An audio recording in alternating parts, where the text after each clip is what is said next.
একটা প্রবাদ আছে যে পরের জন্য যদি কূপ খোলা হয় তাহলে সেই কূপে নিজেরই পড়া লাগে। কথাগুলো বলছিলাম ডক্টর মোহাম্মদ ইউনুস, যিনি বলেছিলেন যে তাদের নিয়োগকর্তা এই কোটা বিরোধী ছাত্র আন্দোলনের নেতারা।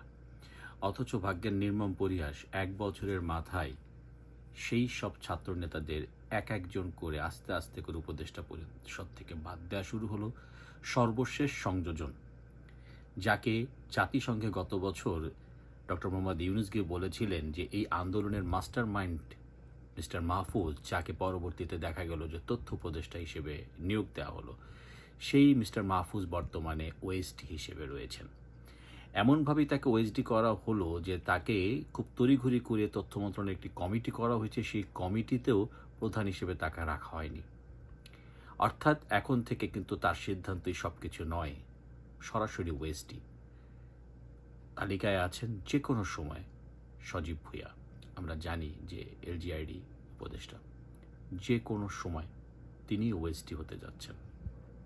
তাহলে কেন এবং কিভাবে এর সূত্রপাত হলো?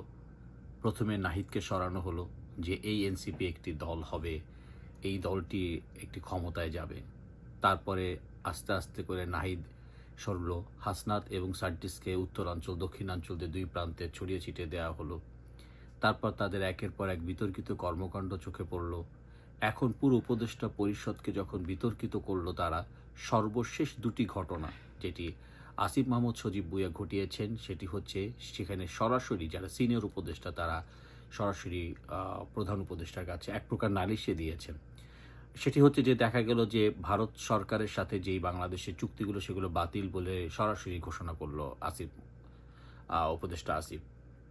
কিন্তু দেখা গেল যে সেটি কিন্তু সত্য নয়। ঠিক পরপরই পররাষ্ট্র উপদেষ্টা সেটি জানিয়ে দিয়েছেন। এবং আমরা লক্ষ্য করলাম যে তথ্য মন্ত্রণালয়ে কিন্তু মাহফুজ প্রায় বলছিলেন যে আমি কত সময় আছি, কয় ঘন্টা আছি, যে কোনো সময় আমাকে বের করতে পারে, সে ইঙ্গিত দিচ্ছিলেন। সর্বশেষ আমরা কি দেখলাম, সেখানেও কিন্তু বলা হলো যে এই উপদেষ্টা পরিষদের সর্বশেষ সভা নভেম্বরে অনুষ্ঠিত হবে। পরক্ষণে কিন্তু অন্তর্বর্তী সরকারের প্রেসিং থেকে সেটিকে নাকচ করে দেওয়া হয়েছে।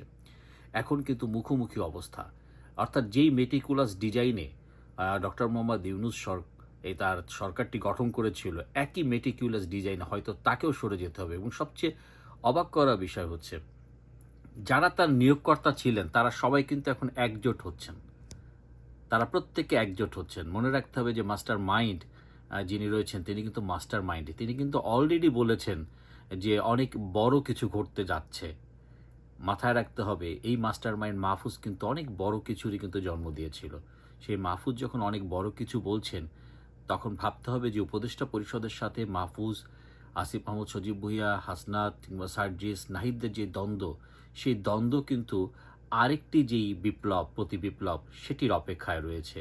এখন দেখা যাক এই রেষারেষি এবং দ্বন্দ্বের সেই যাকে আনা হলো ত্রাণকর্তা হিসেবে, তাকেই আবার উৎখাতের জন্য নতুন করে মাঠে নামা এবং ভালোই উপভোগ করবে দেশবাসী। তাদের এই মন্তব্যে অলরেডি দেশবাসী বেশ আলোচনার খোরাক জুগিয়েছে এবং তারাও মনে করছে যে এই যে সামনে আরও বড় কিছু ঘটবে, এটির ইঙ্গিত কি তবে ডক্টর মোহাম্মদ ইউনুসকেই দিলেন মাহফুজ?